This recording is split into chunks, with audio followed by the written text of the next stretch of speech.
नमस्कार, अदित कुकिंग या यूट्यूब चॅनलमध्ये आपले स्वागत आहे। आज आपण झटपट होणारे असे कोबीचे पराठे बनवणार आहोत।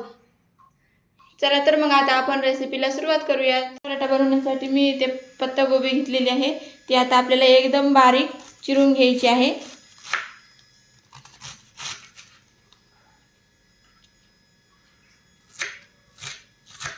किंवा तुम्ही मग किसणीनेही किसून घेऊ शकता। तर इथे मी कोबी एकदम बारीक अशी चिरून घेतलेली आहे। तर मी इथे कोबी ताटामध्ये काढून घेतलेला आहे। त्यामध्ये घालायचं आहे लाल तिखट चवीपुरतं, थोडीशी हळद, जिरा पावडर, बारीक चिरलेली कोथिंबीर, यामध्ये घालायचा आहे ओवा हातावरती क्रश करून, पांढरे तीळ 1 चमचा, कसुरी मेथी थोडीशी, चवीपुरतं मीठ। आणि आता आपल्याला हे सगळं छान मिसळून घ्यायचं आहे।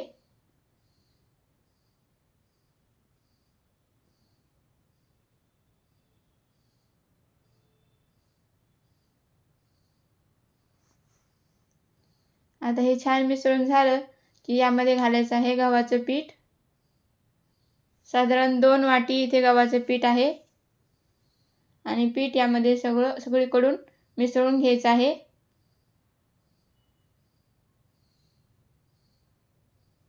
आता यामध्ये आपल्याला थोडं थोडं पाणी टाकत याचा छान गोळा मळून घ्यायचा आहे। गोळा जास्त घट्टही नाही जास्त सैल नाही, मध्यम असा आपल्याला गोळा याचा बनवून घ्यायचा आहे, जेणेकरून आपल्याला त्याचा छान असा पराठा लाटता येईल। तर इथे मी अशा पद्धतीने छान याचा गोळा मळून घेतलेला आहे। आता यावरती थोडासा तेलाचा हात लावून आपल्याला आणखीन थोडंसं हे मळून घ्यायचं आहे। तेलाचा हात लावून मळून झालं की आता आपल्याला याचा छान असा पराठा लाटून घ्यायचा आहे। आता आपण पराठा लाटून घेऊया। त्यासाठी यामधनं छोटासा एक गोळा काढून घेऊया। जेवढा तुम्हाला पराठा हवा आहे तेवढा त्या आकाराचा तुम्ही गोळा काढून घ्यायचा आहे आणि गव्हाच्या पिठामध्ये छान हा घोळवून घ्यायचा आहे।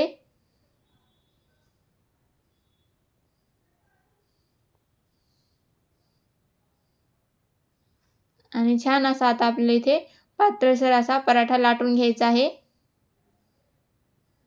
या पद्धतीने।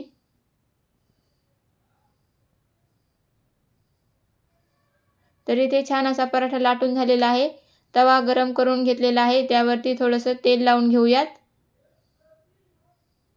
आणि आता आपण यावरती पराठा टाकून घेऊयात आणि पराठा दोन्ही बाजूने छान खरपूस असा भाजून घ्यायचा आहे।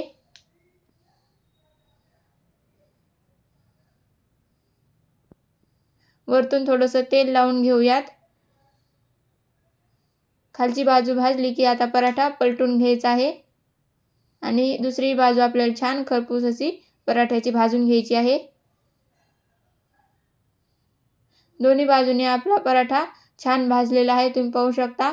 इथे आपला पराठा तयार झालेला आहे।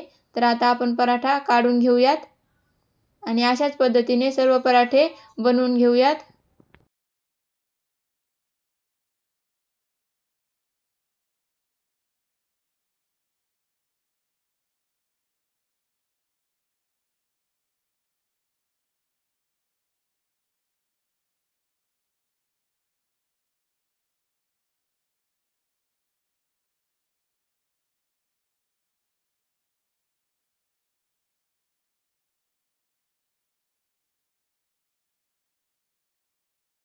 तर अशा पद्धतीने ते आपले छान असे कोबी पराठे तयार आहेत। व्हिडिओ आवडले असल्यास लाईक, शेअर आणि सबस्क्राईब करायला विसरू नका। धन्यवाद।